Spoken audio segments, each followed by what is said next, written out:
Hello दोस्तों, welcome to connect to exam. तो हमें आशा होगा आप लोग की पढ़ाई चल रही होगी और आप लोग स्वस्थ और मस्त होंगे। तो आप लोगों का क्लास हम बायोलॉजी आज लाए हैं। बायोलॉजी में आप लोगों को हम सेल के बारे में बताए हैं। तो सेल का आप लोगों का चैप्टर जो चल रहा है, सेल सेल की उत्पत्ति, उसके अंतर्गत जो कोशिकांग है उस सब के बारे में हम बता रहे हैं। तो आप लोगों का सेल वॉल और सेल मेम्ब्रेन हो गया है। अब न्यूक्लियस भी बताए थे। अब न्यूक्लियस के अंदर आप लोगों को हम न्यूक्लियस के बारे में बताए और डीएनए और आरएनए को बारे में बता चुके हैं। तो आज हम क्रोमोसोम के बारे में बताएंगे, गुणसूत्र। और आप लोगों से एक अनुरोध है कि आप लोग चैनल को सब्सक्राइब और शेयर जरूर करिए और अपने दोस्तों को जरूर बताएं। और हम एक नया सेशन भी ला दिए हैं आप लोगों के लिए, जीके प्रैक्टिस बैच का। जो जीके प्रैक्टिस बैच है, आपको यूपी पुलिस या कोई भी अन्य एग्जाम हो उसको आप उस प्रैक्टिस को देखिए। और आपको बढ़िया लग रहा है तो आप चैनल को सब्सक्राइब एंड शेयर अपने दोस्तों से जरूर करवाएं। अब आइए, आज आपको हम अपने टॉपिक पर चलते हैं, क्रोमोसोम गुणसूत्र।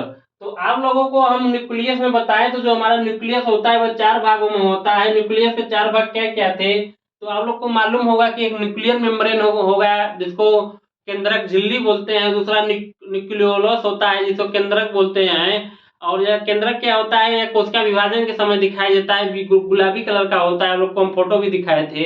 और तीसरा साइटोप्लाज्म न्यूक्लियोप्लाज्म होता है।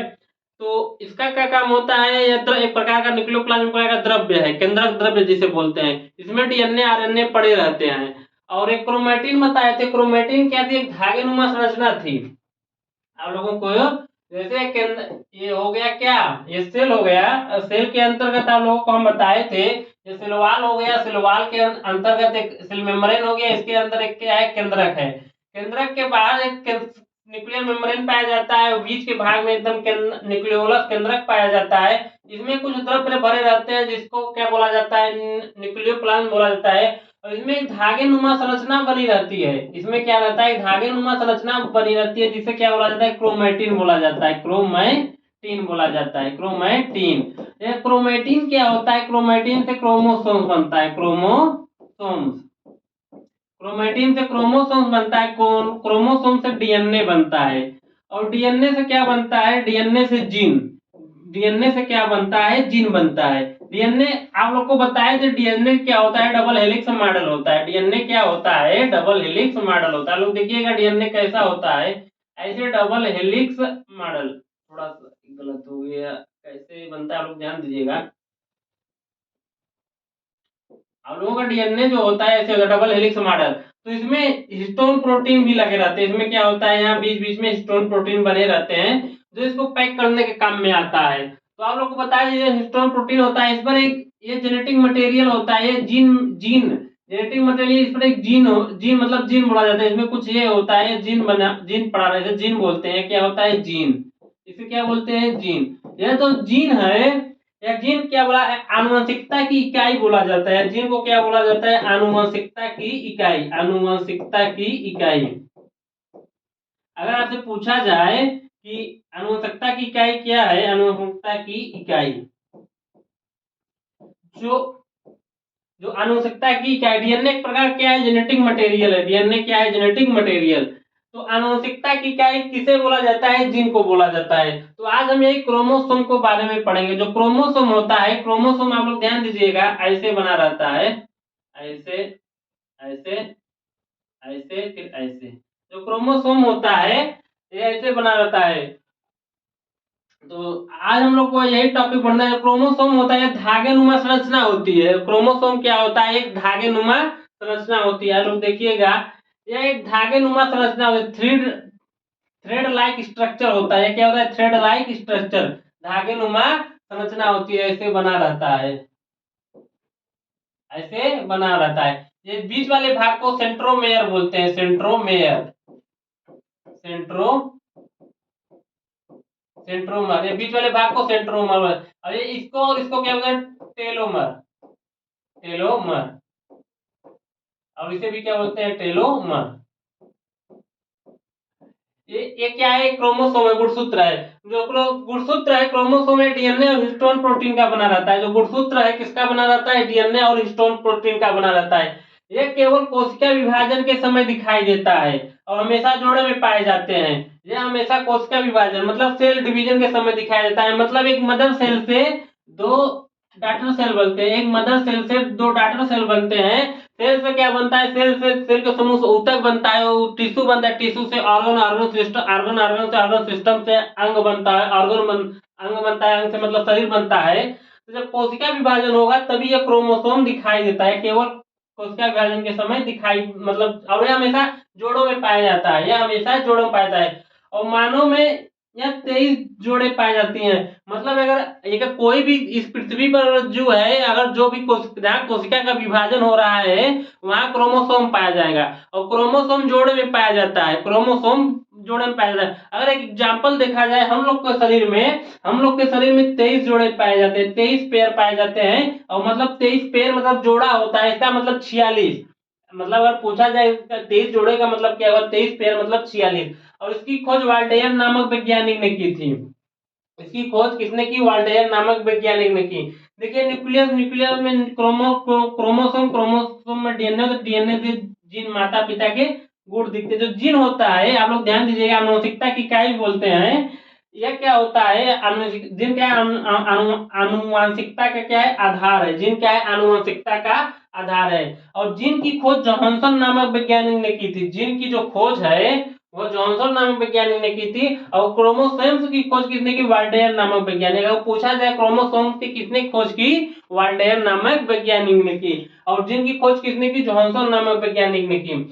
और ये जो जीन होता है माता पिता के गुण का दिखाता है। हम आप लोग देखते हैं, हम लोग के माता पिता में कुछ, हम लोग के कुछ गुण माता पिता के आ जाते हैं। कोई कहता है कि आंख आपके पिता है, कोई लड़का अगर बच्चा पैदा होता है तो उसमें से कुछ कोई लोग बोलते हैं कि ये आंख पिता का पाया है, नाक माता का पाया है, चेहरा पिता का पाया है।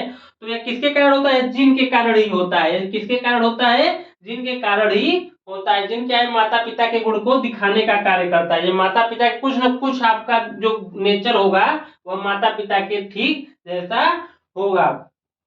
तो आप लोग समझ पाए होंगे ये क्या है।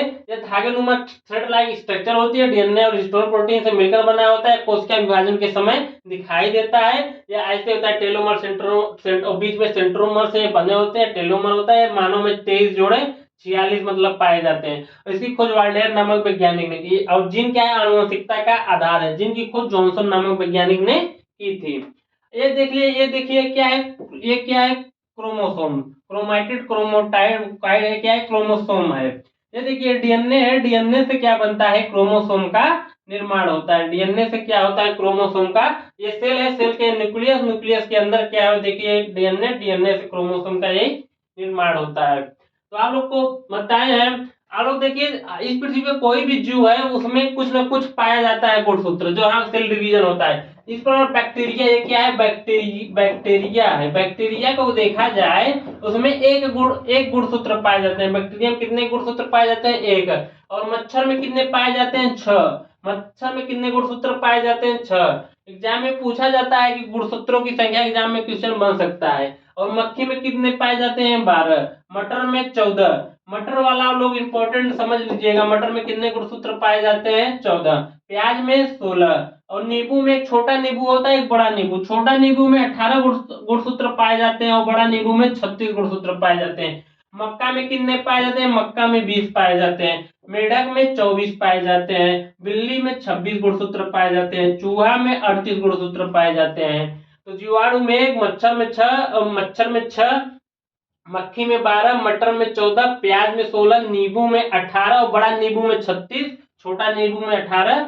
मक्का में 20 गुणसूत्र पाए जाते हैं, मेढक में 24 पाए जाते हैं, बिल्ली में 26 पाए जाते हैं और चूहा में 38 पाए जाते हैं। और खरगोश में देखिए 40 पाए जाते हैं। खरगोश में कितने पाए जाते हैं, 40। मानव में देखिए 46। 23 जोड़ा मानव क्या होता है, 23 पेयर पाए जाते हैं। और कितने गुणसूत्र होते हैं, 46। आलू में 48। आलू में कितने, 48। चिंपांजी में 48। चिंपांजी में कितने, 48। तंबाकू में भी 48। हाथी में 56। घोड़ा में 64। कुत्ता में 78, कबूतर में 80 और टेरिडोफाइट में 1600 गुणसूत्र। सबसे ज्यादा किसमें पाए जाते हैं गुणसूत्र? टेरिडोफाइट में। तो ऐसे आपको क्वेश्चन बनेगा कि गुणसूत्रों की संख्या आप लोगों से बन सकता है कि क्वेश्चन की गुणसूत्रों की संख्या क्या है, कौन से किसमें? खरगोश में 40, मानव में 46, आलू में 48, चिंपैंजी में भी 48, तंबाकू में भी 48, हाथी में 56, घोड़ा में 64, कुत्ता में 78, कबूतर में 80, सबसे ज्यादा टेरिडोफाइट में 1600 गुणसूत्र पाए जाते हैं। तो ये आपका क्वेश्चन बन सकता है। तो आज हम आप लोगों को जो मानव है, मानव में कितने 23 जोड़े जो पाए जाते हैं। तो आप आज हम आपको बताएंगे। देखिए जो लड़का और लड़की होता है, ये कैसे पहचान होता है? जिन से ही मतलब पहचान जाएंगे कौन सा लड़का कौन। ये जोड़ो मतलब ये जो गुणसूत्र है, गुणसूत्र से ही लड़के और लड़कियां मतलब बनती हैं। कैसे आप लोग को हम बताते हैं। जो मानव है, आप लोग ध्यान दीजिएगा, जो मानव है, मानव में कितने जोड़ी पाए जाते हैं? 23 पेयर गुणसूत्र पाए जाते हैं। और ये कितना होता है? 46। मानव में कितने गुणसूत्र पाए जाते हैं? 23। और कितना होता है? 46। और यह 2 भागों में बटा होता है। जो गुणसूत्र है ये कितने भागों में होता है? 2। कितने भागों में होता है? 2। एक होता है आटोसोम और एक होता है एलोसोम।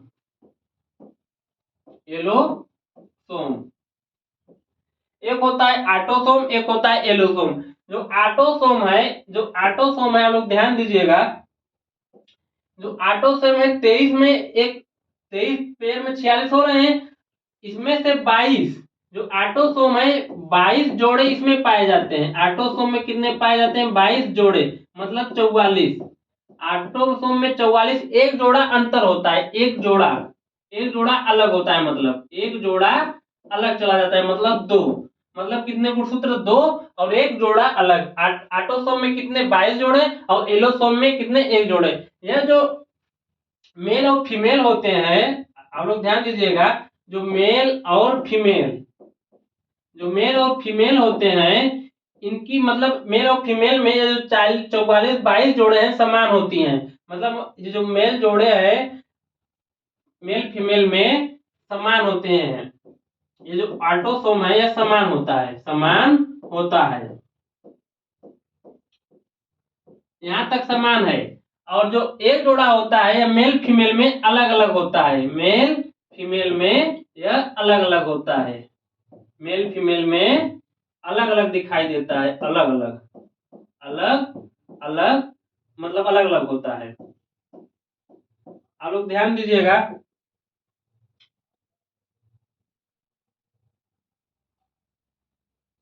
मानव में कितने जोड़ी पाए जाते हैं? मानव में 23 जोड़ी पाए जाते हैं। 23 में क्या होता है? 46 एक आटोसोम होता है, एक एलोसोम। आटोसोम में 22 जोड़े, 44 मेल और फीमेल में समान रहते हैं। मान लेते हैं यह मेल हो गया और यह क्या हो गया? फीमेल हो गया।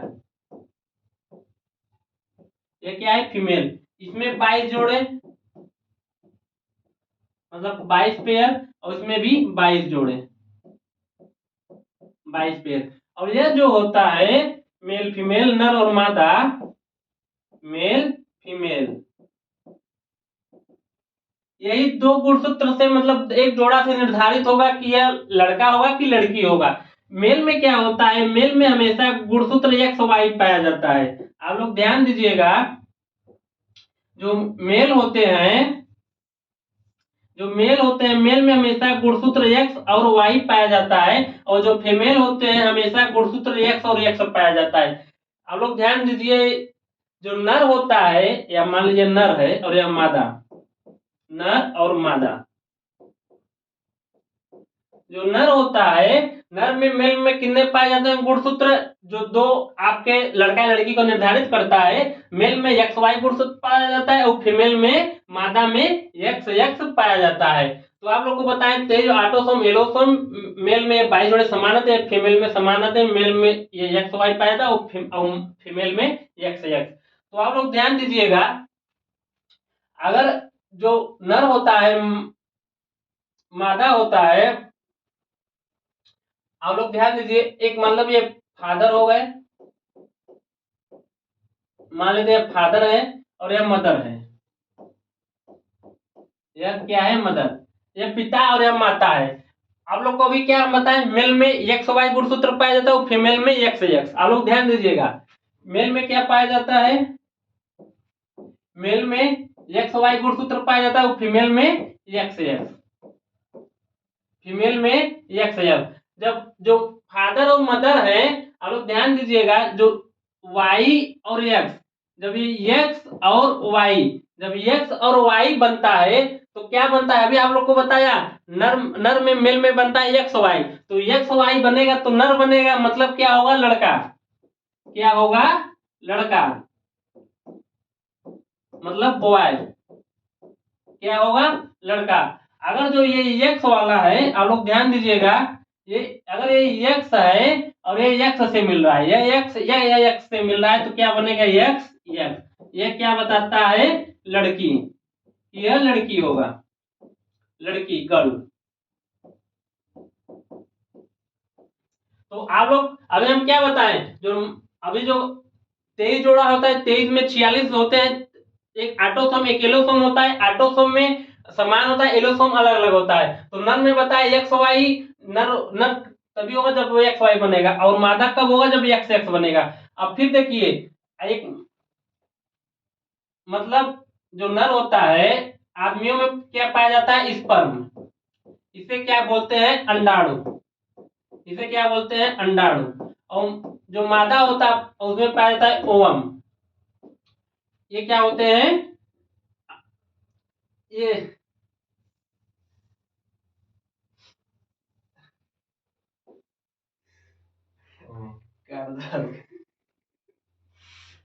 जो आप लोग ध्यान दीजिएगा, जो मेल होता है उसमें पाया जाता है स्पर्म, उसको बोलते हैं शुक्राणु, इसे क्या बोलते हैं, शुक्राणु।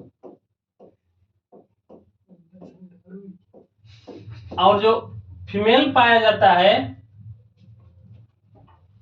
अगले वाले आप लोग को बताते हैं, जो मान लेते हैं यह मेल है और यह फीमेल है, जो मेल होता है उसमें पाया जाता है स्पर्म, स्पर्म को कहते हैं अंडाणु, शुक्राणु, शुक्राणु, स्पर्म को क्या बोलते हैं, शुक्राणु,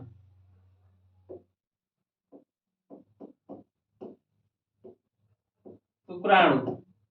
और जो फीमेल है इसमें पाया जाता है ओवम, ओम या ओवा बोलते हैं, इसे कहते हैं अंडाणु।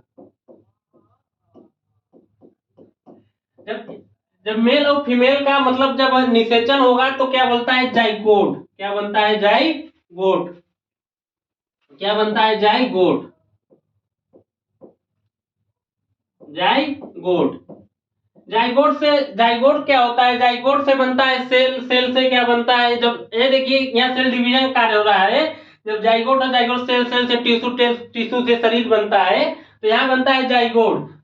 इसमें क्या होता है, 22 समान रहते हैं दोनों में, 22 जब मेल और फीमेल का मिलन होता है, मतलब इस आदमियों में पाया जाता है स्पर्म और फीमेल में पाया जाता है अंडाणु, तो इससे बनता है जाइगोट। और आप लोगों को अभी हम क्या बताए हैं कि जब एक्स वाई बनेगा तो यह लड़का होगा, और यह जब एक्स एक्स बनेगा यह लड़की होगा।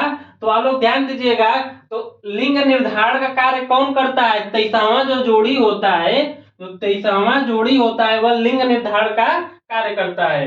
अगर पूछा जाए तो लिंग निर्धारण का क्या, जो 23वां जोड़ी होता है, 23वां जोड़ी, जो 23वां जोड़ी होता है, 23वां जोड़ी लिंग निर्धारण का कार्य करता है, लिंग निर्धारण। लिंग निर्धारण का मतलब यह है, जो 23वां जोड़ी है यह बताता है कि वह लड़का होगा कि लड़की, निर्धारण का कार्य करता है, 23वां जोड़ी लिंग निर्धारण का कार्य करता है। तो अभी आप लोग को हम क्या बताएं, जो मेल है इसमें पाया जाए स्पर्म, फीमेल में ओवम या अंडाणु बोलते हैं। जब इन लोग मिलते हैं तो क्या बनता है, जाइगोट। तो जाइगोट में जानते हैं 22 और 22 में तो समान होंगे, तो 44 आपके बन गए, 44 आपके बन गए।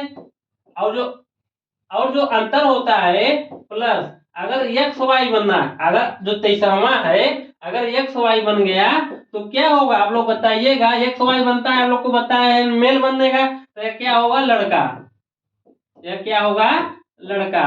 और अगर ये जो 40 है अगर मिल गया एक्स एक्स से, एक्स एक्स एक्स एक्स, तो क्या बनेगा ये लड़की, ये क्या बनेगा लड़की। तो ये कौन निर्धारण कर रहा है, किसका मतलब गुणसूत्र निर्धारण कर रहा है, आप लोग ध्यान दीजिएगा। जो मेल है मेल का गुणसूत्र निर्धारण करता है, क्योंकि इसका क्या होता है एक्स वाई और इसका क्या होता है एक्स एक्स एक्स एक्स। तो आप लोग को अभी हम बताए हैं जो फादर होता है, जब इसका फादर को वाई मिलेगा और मदर का एक्स मिलेगा तभी लड़का होगा। तो निर्धारण कौन करता है, गुणसूत्र का निर्धारण कौन कर रहा है, फादर का।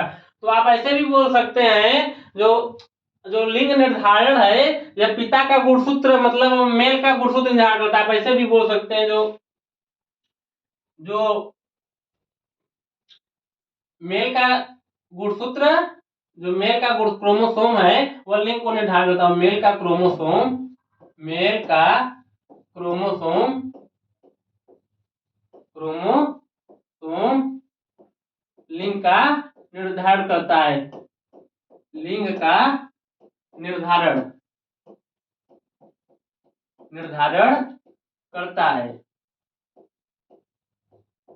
आप लोग ध्यान दीजिएगा, जो मेल का क्रोमोसोम होता है वह लिंग का निर्धारण करता है, कभी भी फीमेल का क्रोमोसोम लिंग का निर्धारण नहीं करता है। अगर 44 एक्स वाई बन रहा है तो लड़का बनेगा और 44 है तो एक्स एक्स बनेगा, लड़की होगा। हमेशा लड़की को ही दोष दिया जाता है, किसी के घर में लड़की पैदा हो जाती है तो लड़की को ही दोष दिया जाता है कि लड़की को पैदा किया है। लेकिन वो गांव को वो जो बूढ़े बुजुर्ग वो जानते नहीं, जो लिंग का निर्धारण होता है वह हमेशा मेल से होता है, मतलब फादर से होता है। जो लिंग का निर्धारण होता है वह हमेशा किससे होता है, फादर से। तो आपको एग्जाम में क्वेश्चन बनेगा कि लिंग का निर्धारण कौन करता है, तो मेल का क्रोमोसोम करता है या 23वां जोड़ी करता है, 23वां जोड़ी लिंग का निर्धारण करता है। यह पूछा जाता है कि एक्स वाई बनेगा तो क्या बनेगा, लड़का बनेगा, और एक्स एक्स बनेगा तो क्या बनेगी, लड़की बनेगी। तो आप एग्जाम में क्वेश्चन आराम से आसानी से कर सकते हैं अगर आप इस टॉपिक को अच्छे से समझ गए। हमने इस टॉपिक को अच्छे से समझाया है। जो जो मानव में 23 जोड़े मतलब 23 जो पेयर पाया जाता है गुणसूत्र, एक ऑटोसोम एक एलोसोम, और ऑटोसोम में क्या होता है 22 जोड़े समान होते हैं, मेल में भी, फीमेल में 22 जोड़े, फीमेल में भी 22 जोड़े। और जो एलोसोम होता है ये मेल और फीमेल में मादा में अलग, नर और मादा में अलग, नर में हमेशा एक्स वाई पाया जाता है और मादा में एक्स एक्स पाया जाता है।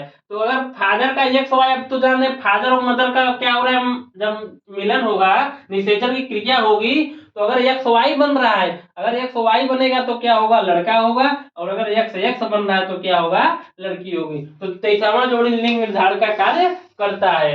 और आप लोग को बताया जो मेल का क्रोमोसोम होता है, इसको ऐसे भी क्वेश्चन बनता है जो मेल का क्रोमोसोम में लिंग का निर्धारण करता है।